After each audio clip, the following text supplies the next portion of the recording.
มาพี่น้องบาทที่สี่บาทที่ท้ายก่อนบาทพี่น้องเลยเป็นมือที่เข่าเลยสิเอาน้ำแข็งมาแบบเอาน้ำแข็งใส่กระติกลงมาใส่กล่องโฟมมาล่าใหม่ถึงเข่าเลยได้แบบนี้นะไล่ด้วยบาทที่ท้ายเลย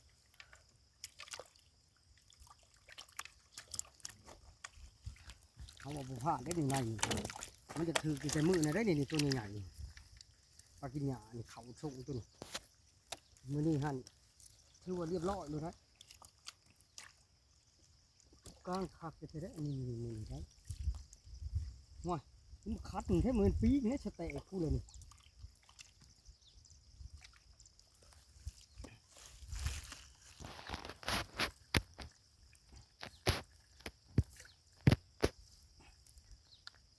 กลางวินแน่พี่น้อง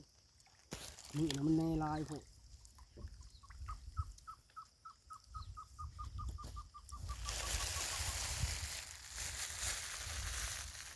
นี่ไหนนะมันก็เขาไปตีคุ้มด้วยนี่ขนาดต่อห่วงในให้ขนาดนี้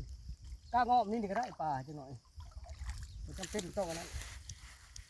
กล้างอ้อมมันที่ปลาหยาลายกลางปลาไว้น่าที่เขาเลยลงมายามเอาหาไหลเลยทำปึ๊บขึ้น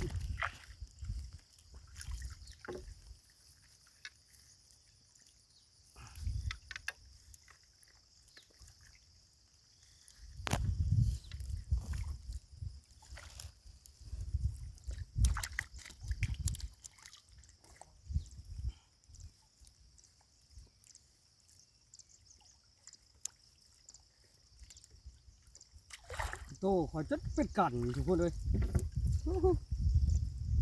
กันหนึ่งที่เดียวเลย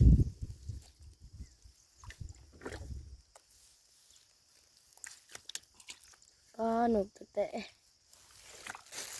หนุกตะแปะก็ลายพุ่งเหรอ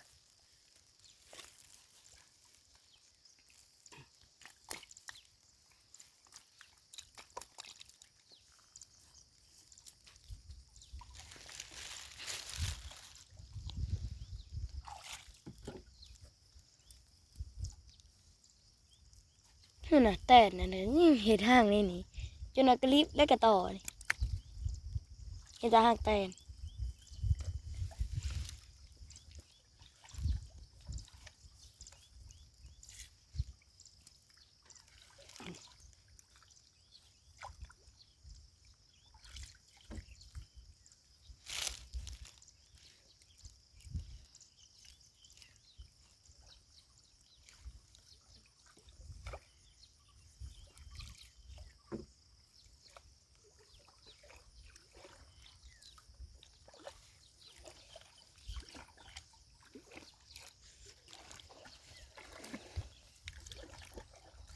เพิ่งจะฝังอีกแล้วพี่น้องเลยมองดิสั่นพวกว่ามองห้องเยอะมันหมูมาใช่วะลายใช่วะ